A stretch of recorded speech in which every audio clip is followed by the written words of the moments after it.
Welcome to Wine by the Case. where we provide legal insights one bottle at a time. So we have a little funness going on. We have matching cap. You know, they've got champagne glasses here. Yeah, and I I've got have champagne, please. please. I've got You've got champagne too. yeah. These are coupes, and what a coupe is, right? Yeah, tell 'em. So I know. Tell 'em. It's a so great story. if you don't know, a coupe is the sort of the flat bottomed. Well, it's what's on your shirt. Yes, it's one of it's that.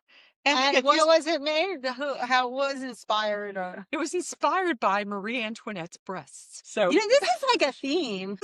we got champagne boobs, love. Yeah, champagne's. But apparently that's how they came up with the style and size of the coupe, that her breast fit in it. Yep, I love it. You She know, had little boobs then. well, I feel like mine would have to be like one of those margarita 22-ounce freaking margarita things. I was definitely thinking of the big gulp. Well, that's not like round though. I don't know. Okay, so we do have something fun. I'm kind of putting Chris in the hot seat. We have this book. It's called HR Approved 52 Ways to Inform a Coworker They're Stupid. Now, let me see if I know who it's if it has the author on here. Or they don't want to be outed. Okay, yeah, Chris did not write it. I'm not off the top. I'm not finding the author. Okay. So what we're gonna do is, because I thought this was hilarious, because Chris gets crazy, and so do I. But Chris gets crazy calls, and we both get like all the time where clients will tell us that their employees or they said it themselves, and we're in the back of our head, what? Yeah.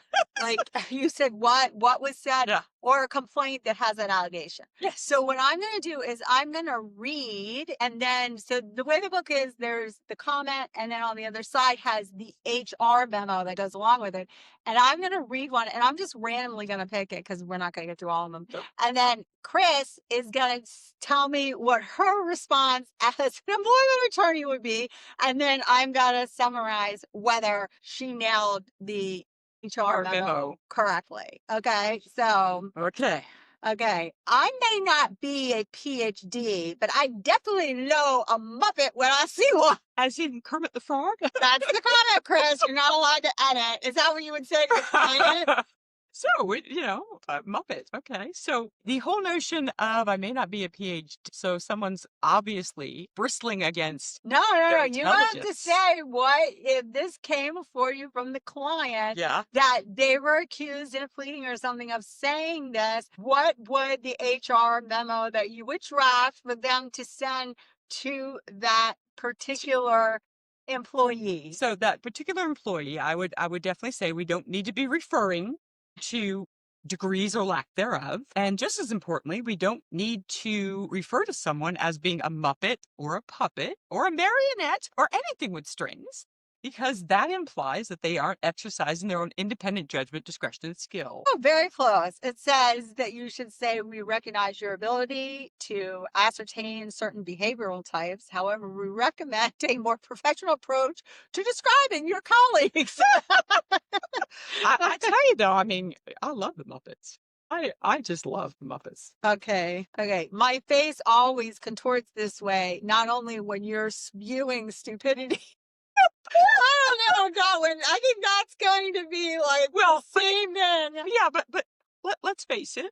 No, I like this one better. I feel right now. That's like resting bitch face. That's somebody. So Chris is going to defend us just their natural face. I'm just saying, some people do have that look, but the spewing stupidity, yeah, that's not going to work. I feel right now like you're an absolute moron. I'm asking you to please respect that, to use this one. This one is great. Come on. Okay, so from an HR perspective, of course, you don't want to have anybody in your office calling anybody else a moron unless you're an administrative hearing. So Would there be grounds for termination? it wouldn't be to me, I'd terminate somebody over it, but I'd definitely give them a note in their file. But, to say, you don't get to tell me I can't call you a moron because I'm feeling that way. I'm feeling you're a moron and you have to respect my feelings. No, that's not going to fly. Okay, this says HR supports emotional honesty in the workplace. That said, referring to colleagues as morons may lead to fewer friendships and more HR meetings of this Yes. nature. The whole, this is, we need to talk to you. Well, okay, this one we've all heard, but can you imagine you're in the workplace? Did you happen to be accidentally dropped on your head as a baby? It would explain a lot. We've definitely heard that. We have definitely heard that. So, number one, you're kind of accusing somebody of having negligent parents. Number two, the whole notion of you must have been dropped because you're so stupid you have brain injury. And so the response should be, you may be frustrated with somebody, but to suggest that they have traumatic brain injury or that they somehow or another are stupid, damaged, all that sort of thing because they were dropped as a child. Yeah, that is definitely an HR memo and meeting. Well, here, HR cannot confirm or deny the effects of childhood accidents on workplace performance. However, we do encourage employees to consider all factors contributing to their behavior and seek help if needed. This one, I like this. And I feel like I heard this as a new attorney. I like this one. Your presence here is like that one time I burned my hand on the grill. Unnecessary and painful. I say, I really do like some of these. That one's actually pretty good, but again, training unnecessary and painful. Yeah, there's definitely a more, shall we say, a positive way to say it, but that's pretty funny. Okay, it's better to keep them guessing than to open your mouth and remove all doubt. I think that's actually I feel probably a quote from Cicero back in the day.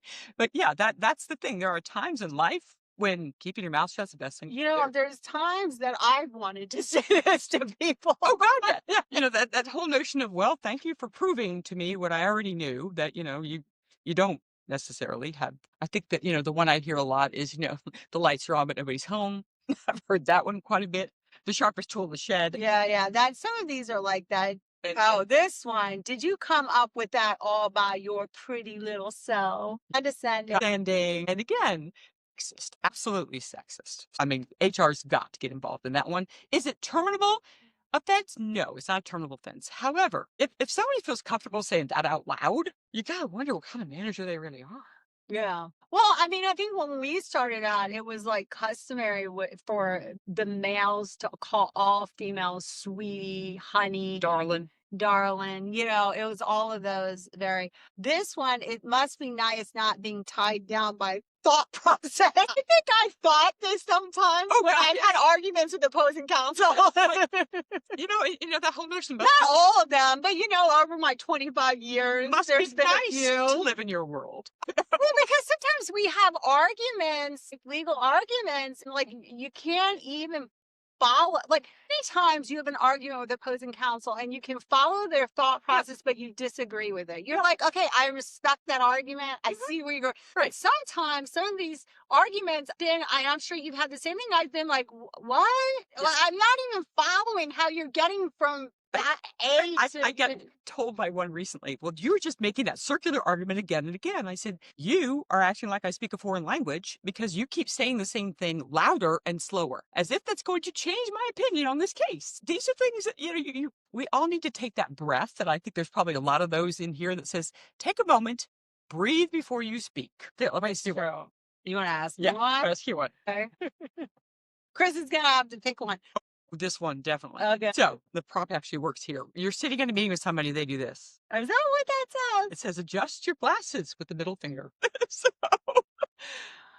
Obviously, we've had this situation. Actually, I was doing commentary on a case, I forget which one, and there was an allegation that, or not an allegation, that we were talking about whether the camera caught the defendant actually doing that to a witness. Did that really happen? Right. Because people do move their glasses and nervous and especially when, think about it, you're going to use your longest finger to push the rim up, but then there's times it's like, really, you purposely looked at me and did that. Yeah. But that's a hard one unless there's already been a pattern of hostility. Your talent is in demand at the moment. I heard the circus is short a few clowns. Some of these, can I just say, some of these, I don't know how old this book was written by, how old the person the book was written by. But here's a follow-up to that. Okay. If I said I agree with you, we'd both be fucking clowns now, wouldn't we? So let's not turn this into a circus.